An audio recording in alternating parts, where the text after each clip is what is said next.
Olá, eu sou Edson Leonel, sou professor do Departamento de Estruturas da USP São Carlos e nesse vídeo nós discutiremos as soluções das questões que compuseram a prova 2 do curso de Mecânica dos Sólidos 2, ministrado no segundo semestre de 2023. Portanto, na sequência desse vídeo nós apresentaremos os enunciados das questões e na sequência as suas resoluções. Essa prova foi composta por 3 questões, sendo que a primeira delas possui o seguinte enunciado. A viga, ilustrada na figura abaixo, é biapoiada, submetida a um carregamento uniformemente distribuído de intensidade igual a 5 kN por metro e a uma força concentrada de intensidade igual a F, aplicada no centro de gravidade da seção transversal posicionada em sua extremidade direita. Esta viga é composta por uma seção transversal assimétrica, conforme indicado no corte AA. As dimensões da seção transversal estão apresentadas em centímetro. No corte AA, a ilustração esquerda indica as dimensões da seção transversal, enquanto que a ilustração da direita indica as localizações do centro de gravidade e do ponto A. Determine a intensidade de F para que a tensão normal no ponto A, posicionado na seção transversal localizada no centro do vão, seja nula. Considere que a área da seção transversal seja igual a 200 cm², que o momento de inércia em torno do eixo Z seja 11.354,167 cm², e o momento de inércia em torno do eixo Y seja 3.854,167 cm². Então essa questão envolve a determinação de tensões normais na flexão envolvendo uma seção transversal assimétrica. Conforme indica no corte AA, a gente percebe facilmente que a seção transversal é assimétrica, o que indica, que nós precisamos na resolução efetuar a determinação da localização do sistema principal de coordenadas, ou seja, o sistema de coordenadas no qual o produto de inércia é zero. Tá? Então, a estrutura ela é super simples, ela é uma viga biapoiada com carregamento uniformemente distribuído, solicitado por uma força F aplicada na extremidade direita.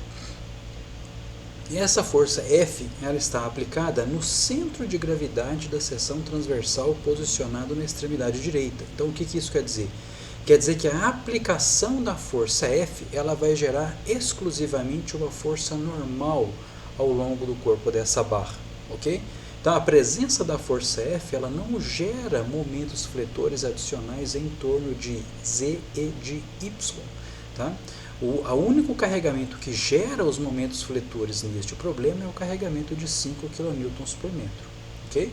Então, uma vez determinadas as localizações dos eixos Y' e Z' que vão coincidir com o sistema principal, nós devemos fazer a decomposição do esforço solicitante ao longo desses dois eixos principais, e aí a gente faz também a determinação da localização do ponto A em relação ao sistema principal, e com base nessas informações nós conseguimos calcular a intensidade de F para que a tensão no ponto A indicado ela seja nula. Então vamos partir para a resolução. O primeiro passo para a gente resolver o problema é calcular o produto de inércia, porque é a partir da determinação dessa grandeza é que a gente consegue determinar a localização dos eixos principais. Então a figura, apesar de assimétrica, ela é composta por dois retângulos, que são figuras em si simétricas. Então, na hora que você pegar a geometria da seção transversal, que ela é similar a uma letra T, porém assimétrica, então isso aí faz com que a gente possa decompor essa figura assimétrica em dois subcomponentes simétricos, que é o flange superior e a sua alma. Então é com base nessa decomposição, ou seja, de flange superior e alma, que a gente vai fazer a determinação das propriedades geométricas que nos interessam. Então, para a gente calcular o produto de inércia, então a gente começa calculando de cima para baixo, ou seja, vamos começar do flange superior para a alma.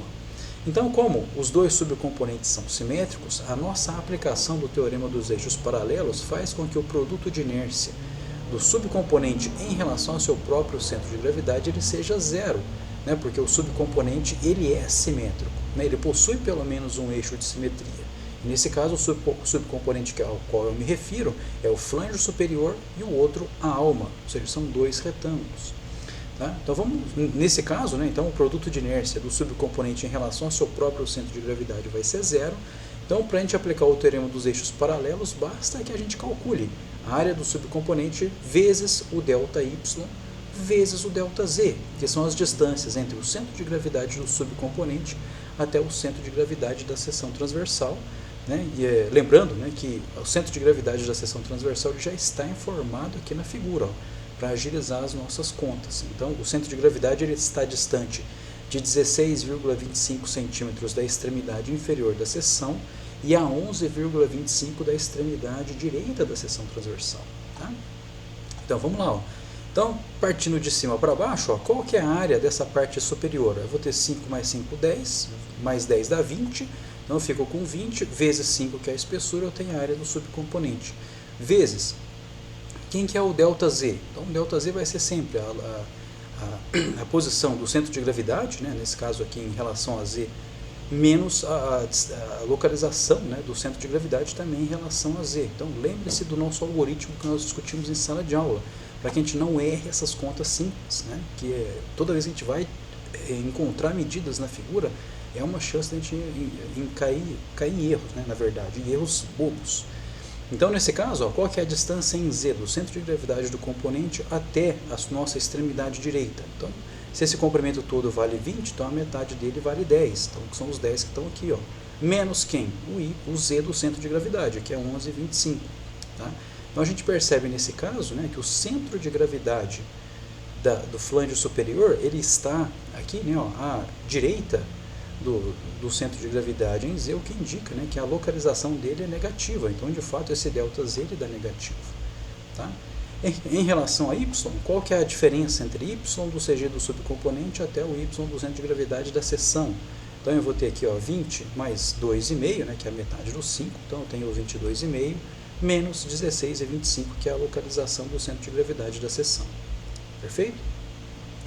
Vamos calcular a contribuição do produto de inércia para a alma, que é esse trecho vertical. Então, sabendo que ele possui pelo menos um eixo de simetria, então temos aqui o zero, né, indicando que o produto de inércia do subcomponente em relação ao seu próprio centro de gravidade ele é nulo, mas, então, teremos, né, a área vezes ΔZ, ΔY.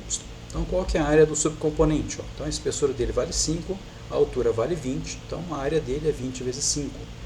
Né, multiplicado por quem? Pela distância, né, ó, do centro de gravidade em Z dele até menos o centro de gravidade da seção transversal. Então, a gente vai ter aqui, ó, eu tenho 10 mais metade dos 5 aqui, ó, eu tenho 12,5, menos os 11,25, que é a distância, né, entre a extremidade direita até o centro de gravidade da seção. Então, nesse caso, a gente já percebe, né, que, contrariamente ao que aconteceu na parte superior, que em Z, né, a alma está posicionada na região positiva do eixo Z. Ó. Então, esse ΔZ que aparece aqui na nossa conta, ele vai ser positivo. Por outro lado, o nosso ΔY ele vai ser negativo. Ó. Então, qual que é a distância do centro de gravidade do subcomponente até a parte inferior da seção? Se a altura toda vale 20, então a metade vale 10, menos os 16,25. Então, a gente percebe que o ΔY, né, ou seja, em Y, o centro de gravidade do subcomponente está abaixo ou na região negativa do eixo Y. Então, fazendo as continhas aqui, ó, a gente descobre que o produto de inércia ele vai ser menos 1.562,5 centímetros a quarta. Tá? Com base nessa informação do produto de inércia, podemos já calcular as inércias principais, os nossos I1 e I2. Né? Então, que a gente calcula considerando, né, o IY mais o IZ sobre 2, mais ou menos IY menos o IZ dividido por 2, né, essa conta toda elevado ao quadrado, mais o produto de inércia ao quadrado, e esse cara todo dentro da raiz. Ok? Então, se eu considerar essa média, né, das inércias IY e IZ mais o resultado dessa raiz, isso aqui vai me dar o valor da inércia principal maior. E se eu subtrair o resultado da raiz, isso aqui vai me dar a inércia principal menor, que é o valor que está posicionado aqui ao lado. Ok?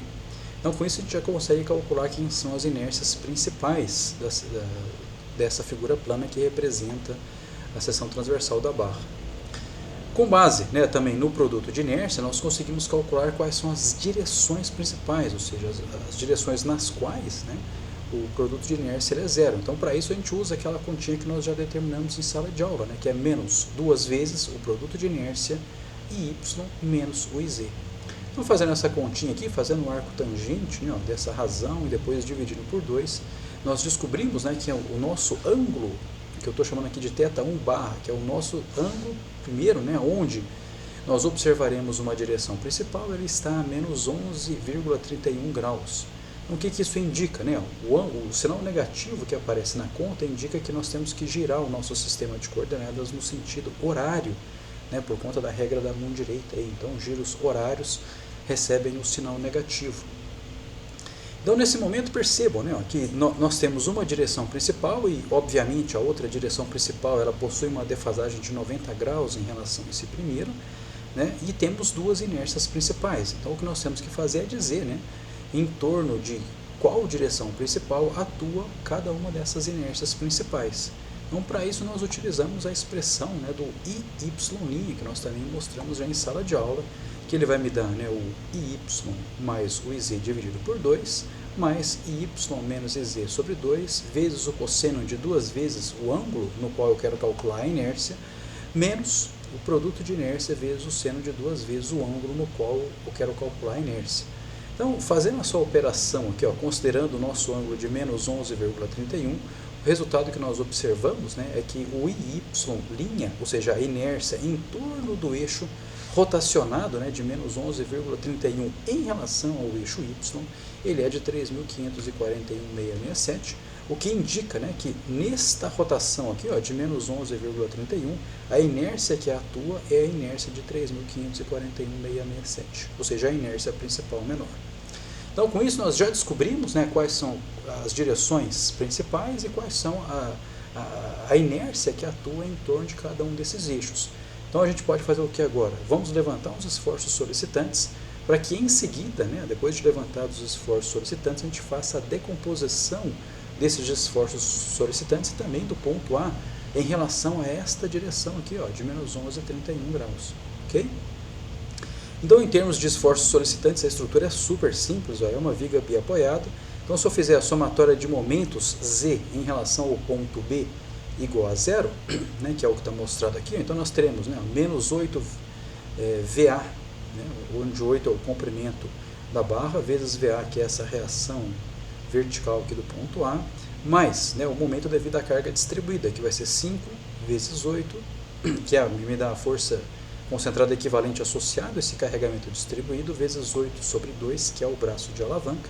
Então, isso aqui tem que ser igual a zero, então, fazendo a conta, a gente descobre que o VA vale 20, né, e fazendo a somatória de forças horizontais igual a zero, nós descobrimos que o HA, que foi arbitrado com o sentido indicado aqui na figura, né, então ele tem que ser menos F, ou seja, a força que aparece aqui era uma força de compressão no ponto A. Tá? Então, como o problema pede, né, que a gente determine a intensidade de F para que a tensão no ponto A da seção transversal do centro do vão seja nula, então a gente tem que fazer um novo equilíbrio para encontrar os esforços solicitantes atuantes aqui, ó, na metade do vão, ou seja, no comprimento igual a 4 metros a partir da extremidade esquerda. Então, uma vez que a gente já sabe que, né, que a reação horizontal que ela vale F, que a reação vertical ela vale 20 e que o carregamento distribuído ele é 5 kN por metro, então é só a gente fazer o equilíbrio aqui para descobrir qual que é a força normal que atua aqui e qual que é o momento fletor, MZ, que atua nessa seção transversal. Então, fazendo, né, a somatória de momentos Z em torno dessa seção transversal distante de 4 metros da extremidade esquerda, então a gente vai ter, né, o momento devido à reação vertical VA, então eu vou ter menos 20 vezes 4, onde 20 é a força e 4 é o braço de alavanca, e mais o momento devido à carga distribuída, que é 5 vezes 4 vezes 4 sobre 2, né, onde 5 vezes 4 me dá a força equivalente, 4 sobre 2 é o braço de alavanca, mais o MZ igual a zero. Então, fazendo a conta, a gente descobre que o momento Z ele é 40 kN vezes metro, tá? Ou seja, esse momento MZ ele é o momento Z positivo, o vetor momento ele está orientado no sentido de Z positivo. Então, quando nós formos avaliar, né, fazer, na verdade, a decomposição deste momento em relação aos eixos principais, nós temos que considerar que o momento ele é positivo, pelo fato do vetor momento estar orientado, né, no sentido positivo do eixo Z. Ok? Em termos de força normal é simples, porque basta que a gente faça a somatória de forças horizontais igual a zero, então eu só tenho F de um lado e a força normal do outro, então a força normal ela é igual a menos F, ou seja, ela é uma compressão, ok?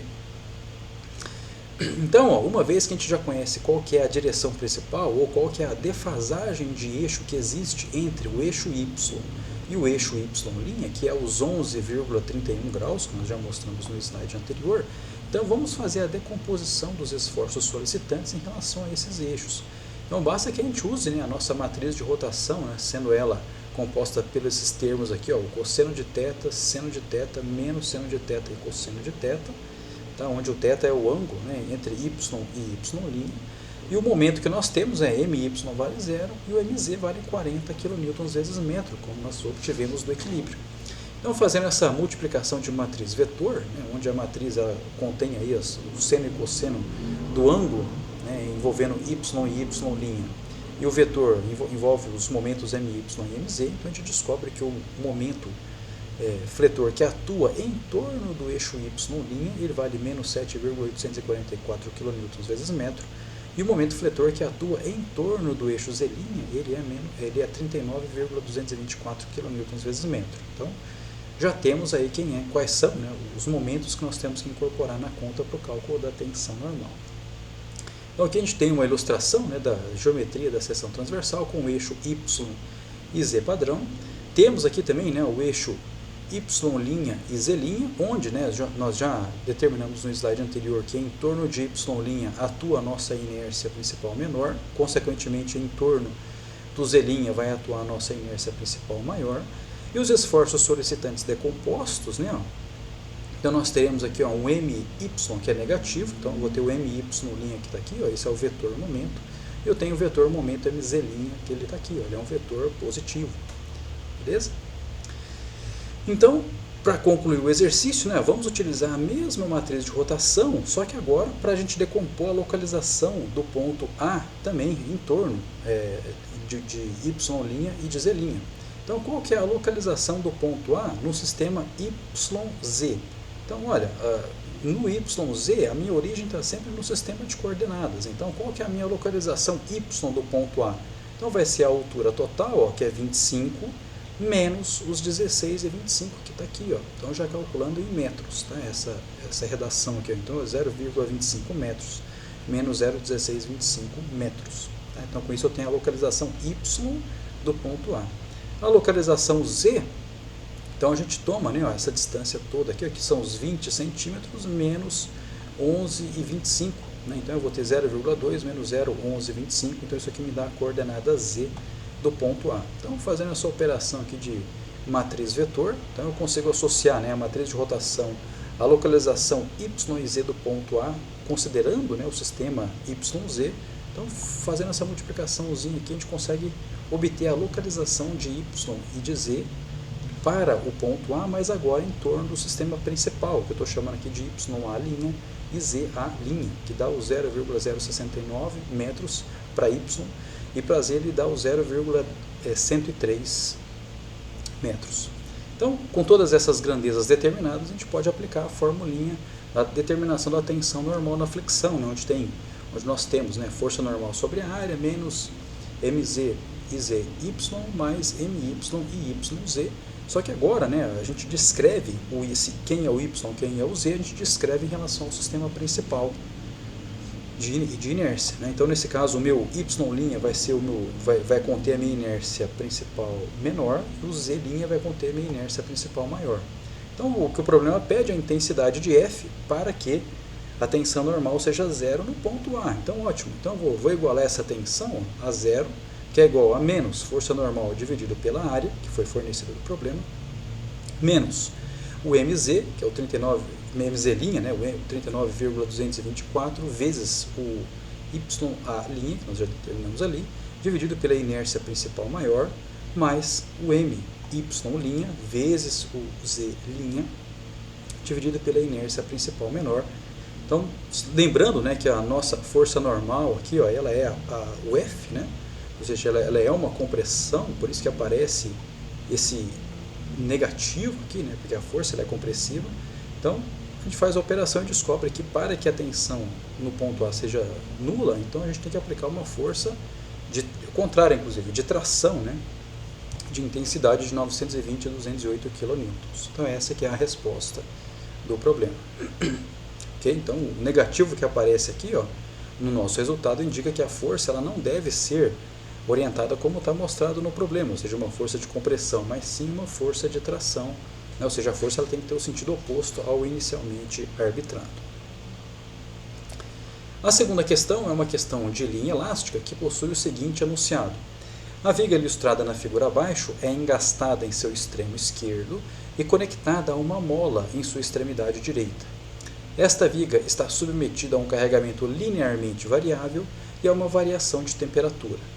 Sabendo que EI vale 1000 kN vezes metro quadrado, que K, que é o parâmetro da mola, né, ele vale 2000 kN por metro, que a altura da viga, H, ele vale 0,5 metros, e que alfa, que é o coeficiente de expansão térmica, ele vale 1 vezes 10 a menos 4, 1 sobre graus Celsius, determine a intensidade da variação de temperatura a ser aplicada na viga para que o momento e força vertical reativos no ponto A possuam a mesma magnitude.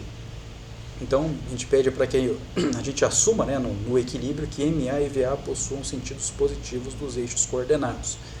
Então, nesse caso, o VA ele tem que estar na vertical orientado de baixo para cima, e o momento MA ele resulta, né, um vetor MZ positivo, ou seja, o vetor momento está apontando para fora do plano da nossa tela.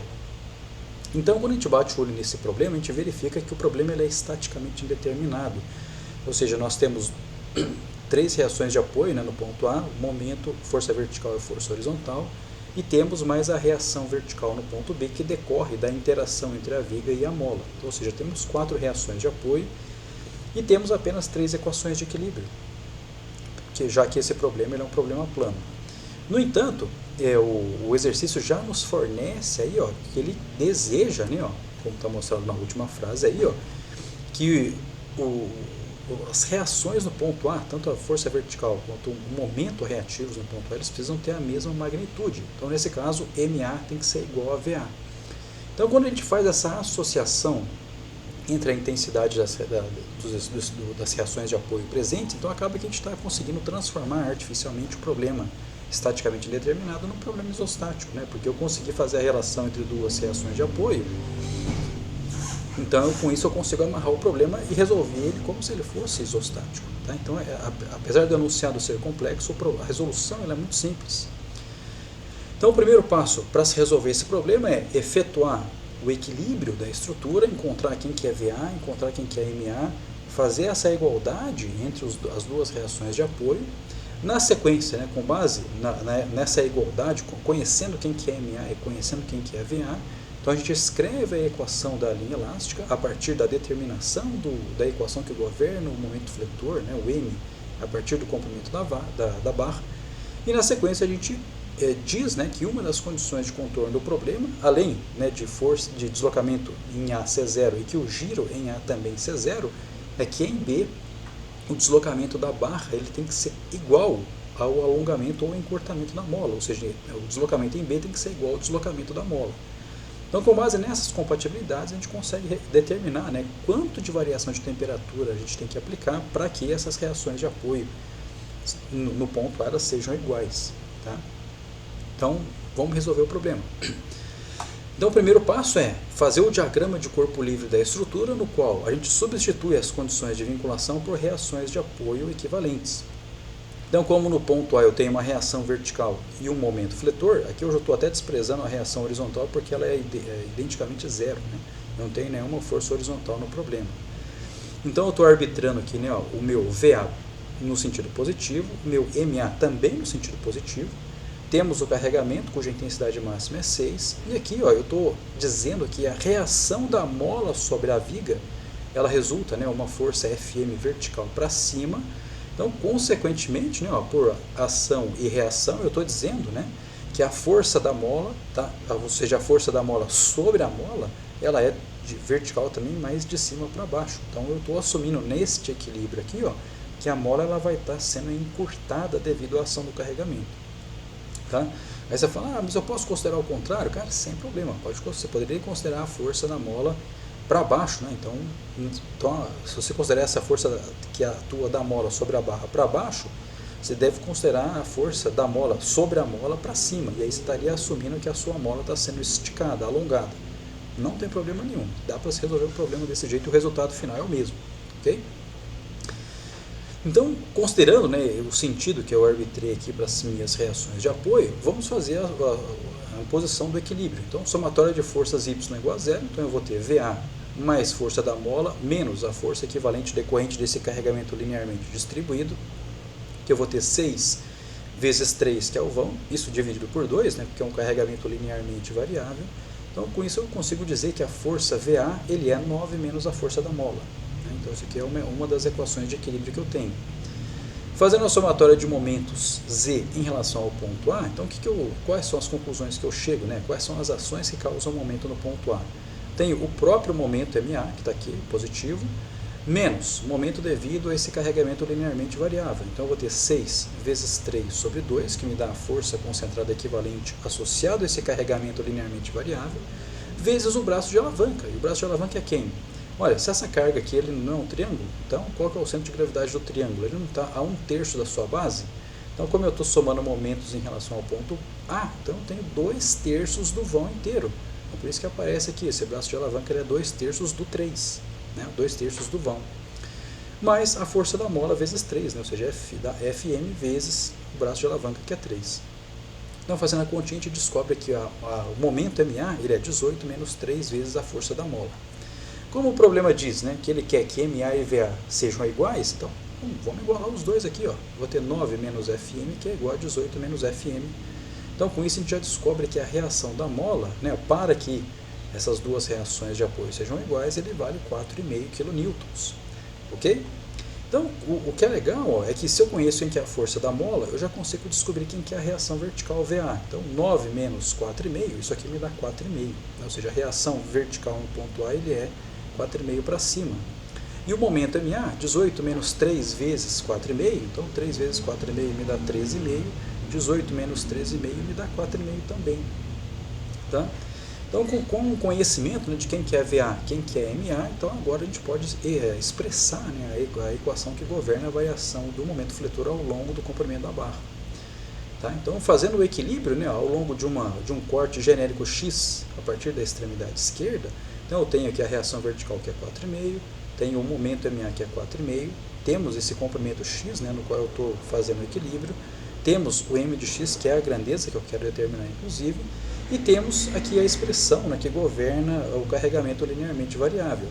Então, se a sua intensidade máxima é 6, aqui ó, na coordenada x igual a 3, né, então é só a gente expressar a equação que governa essa reta. Tá? Então, assim, ó, se o carregamento vale 6 em x igual a 3 e o carregamento vale 0 em x igual a 0, então a equação que governa essa reta é 2x. Okay? Então, quando x é 3, o carregamento vale 6 e quando x é 0, a carga vale 0. Então, vamos fazer o equilíbrio considerando essa situação. Né? Então, somatória de momentos z em relação ao ponto x igual a 0, então eu vou ter o 4,5, que é o momento, MA, menos o 4,5x, né, que é a contribuição de momento devido à força vertical aplicada no ponto A, e aí a contribuição do carregamento linearmente variável. Então, eu vou ter 2x, né, que é o valor do carregamento distribuído, vezes x sobre 2, então isso aqui me dá a força equivalente associada a esse carregamento linearmente variável, vezes o braço de alavanca, que nesse caso ele é 1/3 do x. Tá? Por quê?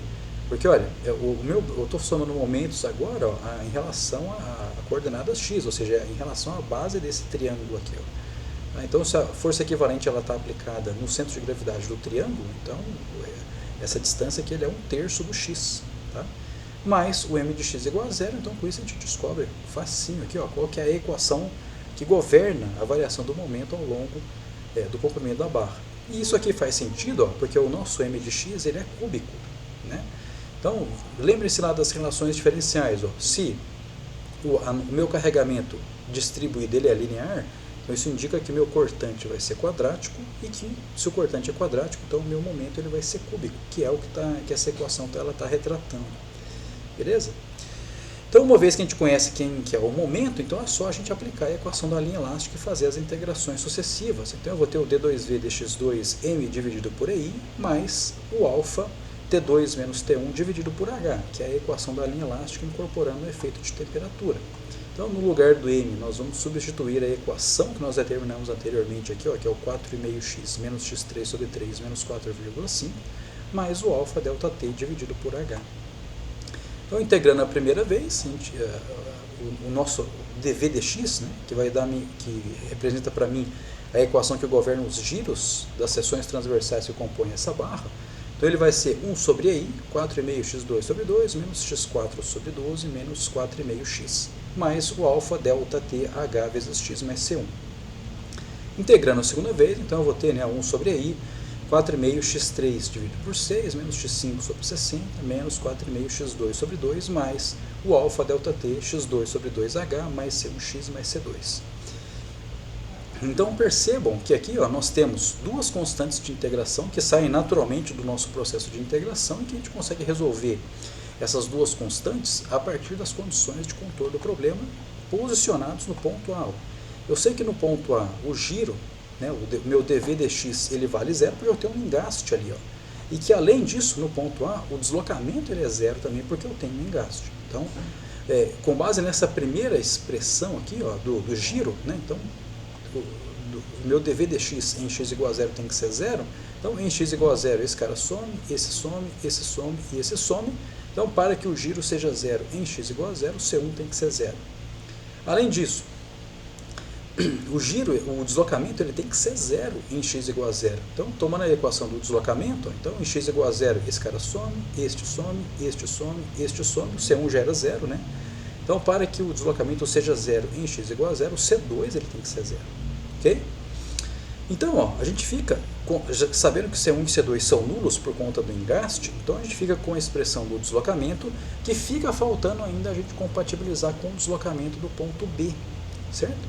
Então, a gente precisa dizer também, ó, que para que a nossa expressão funcione, né, então eu preciso calcular aqui quem que é o meu delta T desta equação, para que o deslocamento em x igual a 3 seja igual a menos o deslocamento da mola.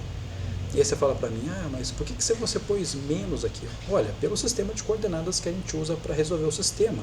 Tá? Então, como x é o eixo horizontal e y o vertical, os deslocamentos aqui, ó, na vertical para baixo, ou seja, os deslocamentos orientados no y negativo, eles vão resultar em um deslocamento negativo. Tá? Então, por isso que eu preciso compatibilizar aqui, ó, com um sinal negativo, porque quando eu fiz o equilíbrio, vejam lá, ó, que eu assumi que a reação da mola sobre a barra me dava uma força Fm para cima, consequentemente a minha mola estava comprimida, ou seja, a mola ela causa um deslocamento de fato na vertical para baixo. Tá? Então isso aqui é algo que a gente tem que tomar cuidado para fazer a compatibilidade certinho, para que depois não fique, né, incompatível essa questão de você dizer, meu deslocamento da mola eu considerei positivo. Bom, se o deslocamento é positivo, então ele está orientado no sentido de y positivo, o que não retrata adequadamente o cenário que nós traçamos aqui para a gente fazer a imposição, né, das reações de apoio, especificamente falando do Fm. Ok? Então vamos calcular, né, ó, essa expressão aqui, ó, vamos calcular o deslocamento em x igual a 3, tá, e depois igualar esse deslocamento ao deslocamento da mola. E quanto que vale o deslocamento da mola? Olha, da lei da mola, F é igual a K delta, ou seja, a força da mola é igual a sua constante de mola vezes o deslocamento da mola, né? Então, esse delta da mola que aparece aqui, ó, ele vai ser dado pela força da mola dividido pela constante K, que é 2000, que é um dado de entrada. Então, olha só aqui, que beleza. Então, a gente pega aqui a expressão do deslocamento, ó, que é o 4,5 vezes o x a terceira dividido por 6, menos o x, que é 3, né, vezes a quinta sobre 60, menos 4,5 vezes x ao quadrado sobre 2, mais o alfa, que é o coeficiente de expansão térmica, que é um dado do problema, vezes o delta t x ao quadrado sobre 2 vezes o h aqui ele vale meio, que é igual a menos a força da mola sobre k. Então, fazendo a operação, a gente descobre que o delta t, que nós devemos aplicar na estrutura, né, para que as reações MA e VA possuam a mesma magnitude, ele é 2 graus Celsius. Por fim, a terceira questão, que é uma questão de flambagem, que possui o seguinte enunciado. Uma coluna com comprimento equivalente de flambagem igual a 5,5 metros é composto por uma liga de alumínio cuja tensão normal admissível é 220 MPa e módulo de elasticidade longitudinal igual a 75 gigapascal. Verifique se a falha ocorre na coluna nos seguintes cenários. No primeiro cenário, que é a letra E, eu tenho a excentricidade igual a zero e a força aplicada igual a 700 kN. No segundo, nós temos uma excentricidade de aplicação dessa força axial igual a 40 mm e a intensidade da força P ela é 400 kN. Então a coluna que a gente vai tratar é essa que está mostrada aqui, onde nós temos, né, a princípio, né, uma coluna de 5,5 metros. Então esse aqui já é o comprimento equivalente dela, né, uma vez que ela é articulada em ambos os extremos.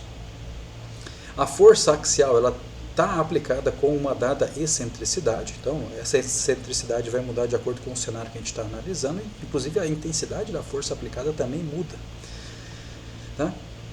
Mas o que é legal descobrir aqui, ó, é que a seção transversal que compõe essa coluna é uma seção transversal duplamente simétrica, então isso aqui agiliza muito a solução do nosso problema, né? Então a seção ela é uma seção do tipo caixão, né? Então ela é um quadrado vazado, cuja espessura das paredes que compõem essa seção transversal é 15 milímetros.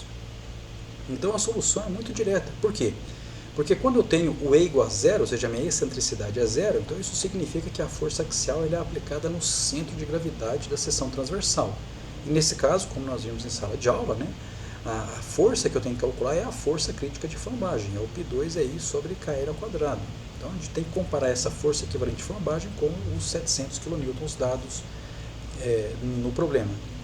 Na letra B, como nós temos uma excentricidade diferente de zero, então nós temos que utilizar a fórmula da secante. Então nós temos que calcular a tensão máxima gerada pela presença dessa força excêntrica. E aí nós comparamos, né, essa tensão máxima com a tensão equivalente e também verificamos, né, nós temos a excentricidade aqui, ó, em relação a um dos eixos. Então isso aí vai causar a presença de momento em relação a um eixo. Só que em torno do outro eixo da seção transversal, a excentricidade ela vai ser nula. Então, em torno desse outro eixo onde eu não tenho excentricidade, a verificação da estabilidade ela passa pela determinação da carga crítica. Ok? Então, solução curta desse exercício, ó, então, calculamos a área da seção transversal, que é 152 vezes 152 menos, né, ó, desconto 15 de um lado e 15 do outro, então é 30, né, então esse 152 menos 30 me dão 122 vezes 122, então a área da seção transversal é 8.220 milímetros quadrados.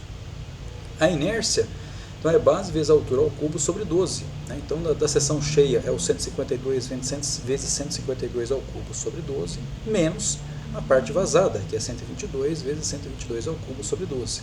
Então, nesse caso, como a seção ela é quadrada, né? Então a inércia Y é igual à inércia Z, que é 2.602 vezes 10 a sétima milímetros a quarta. Precisamos calcular também que é o raio de geração, que é a raiz da inércia sobre a área.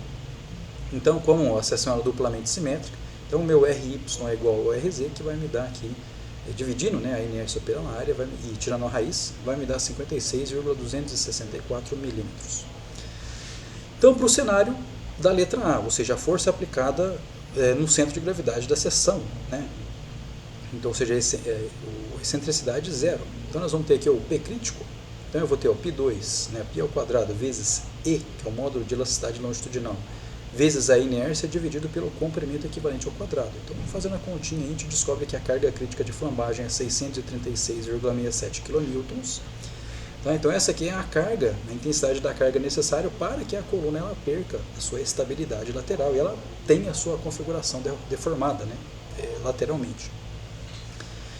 Mas podemos calcular também a carga de escoamento. Então, a nossa carga que gera o escoamento da seção transversal é dada pela tensão de escoamento, ou tensão admissiva nesse caso, vezes a área da seção transversal. Então, multiplicando os 220 kPa vezes a área da seção transversal, que é 8.220 vezes 10 a menos 6 milímetros quadrados, então a gente descobre que a carga de escoamento é 1.808,4 kN. Então, dentre essas duas aqui, ó, qual que é a carga a carga axial máxima que eu posso aplicar na coluna? Claro que é a mínima entre elas, ou seja, a carga crítica de flambagem. Então, no cenário A, a flambagem ele é o cenário crítico, ele é o estado limite que vai governar o problema. Então, como o enunciado nos diz, né, que essa coluna tem que suportar uma carga de 700 kN, então certamente a coluna vai flambar, ou certamente a coluna vai perder a sua estabilidade lateral, porque quando esse carregamento chegar na intensidade de 636,67, a coluna vai defletir lateralmente, né, ela vai perder a estabilidade. Ou seja, a falha ocorre. Na letra B, aplicando, né, a fórmula da secante, então vamos determinar a tensão máxima gerada pela presença dessa força axial com uma dada excentricidade. Então, ao longo do eixo, né, no qual o momento fletor gerado pela presença da força excêntrica atua, então nós conseguimos calcular a tensão máxima, que é dado, né, pela força aplicada dividido pela área da seção, que me dá aqui os 400 kN, dividido pela área, que é 8.220 vezes 10 a menos 6 metros quadrados, mais a excentricidade, que é 40 milímetros, ou seja, 40 vezes 10 a menos 3, vezes o parâmetro C, que o parâmetro C da fórmula ele é a distância entre o centro de gravidade e a fibra mais comprimida da seção transversal. Então, como a seção era duplamente simétrica, esse parâmetro C ele é a metade aqui, ó, dos 152 milímetros, então ele dá os 76 vezes 10 a menos 3 metros. Dividido pelo raio de giração ao quadrado, que é o 56.264 vezes 10 a menos 3 metros, que multiplica a secante do comprimento equivalente, que é 5,5 metros, dividido por 2 vezes o raio de giração, que é 56,264 10 a menos 3 metros, raiz da força, os 400 kN, dividido pelo módulo de elasticidade longitudinal, que é 75 vezes 10 a sexta kN por metro quadrado, vezes a área da seção transversal, que é 8.220 vezes 10 a menos 6 metros quadrados. Lembrando que este operador secante aqui, né, que é 1 sobre cosseno, ele precisa ser calculado nos nossos aparelhos de conta, aí, calculador, etc., considerando radianos e não graus. Tá? Lembre-se disso na hora de fazer a conta. Então, fazendo essa operação toda, a gente descobre que a tensão atuante, devido à presença dessa carga excêntrica de 400 kN, né, e excentricidade igual a 40 milímetros, a tensão ela dá 194.661,04 kPa. Certo? Então, como a tensão admissível é 220, então, para a determinação da tensão máxima, nós estamos na condição de segurança, ou seja, a tensão mobilizada é menor do que a tensão admissível, então, ótimo, estamos na condição de segurança. Só que a gente tem que checar também a flambagem em torno do outro eixo, né? Que seria o eixo aqui, ó, do plano, né? Porque como eu tenho P vezes essa excentricidade, então o momento fletor gerado pela essa força excêntrica já está orientado no eixo, né, que está entrando aqui, ó, no plano da tela. Mas eu tenho que analisar o que acontece no eixo contido aqui, ó, no plano da tela, ou seja, para a flambagem que ocorre fora do plano. Né? Na verdade, se o eixo está no plano, eu tenho que analisar o que acontece na flambagem fora dele. Então, nessa situação, a flambagem ela se torna elástica, né? Ela se torna carga crítica de Euler, e aí o valor é o mesmo que nós já determinamos anteriormente. Ó, tá? Então, se a carga crítica é 636,67 kN e eu quero aplicar 400, então eu vou aplicar uma força que é menor do que a força que causa a estabilidade. Então, eu estou na condição de segurança assim também. Então, na letra B, nós não observaremos a falha. Então, a prova estava simples e o objetivo nosso é fazer a prática dos conceitos, especialmente nesse caso, a prática dos conceitos envolvendo tensões na flexão, envolvendo seções transversais assimétricas, que nós costumamos dizer que é a flexão geral, a análise, né, de linha elástica, então especialmente nesse caso contendo efeitos de temperatura e elementos especiais como a mola, por exemplo, e por fim a questão de instabilidade e flambagem, que é um problema de enorme importância no contexto da engenharia de estruturas, mas que vocês viram que pode acontecer, né, de você ter uma flambagem, problemas de instabilidade, melhor dizendo, com cargas centradas ou com cargas excêntricas. Então, esses dois cenários precisam ser adequadamente tratados. Então, muito obrigado por assistir ao vídeo, um grande abraço.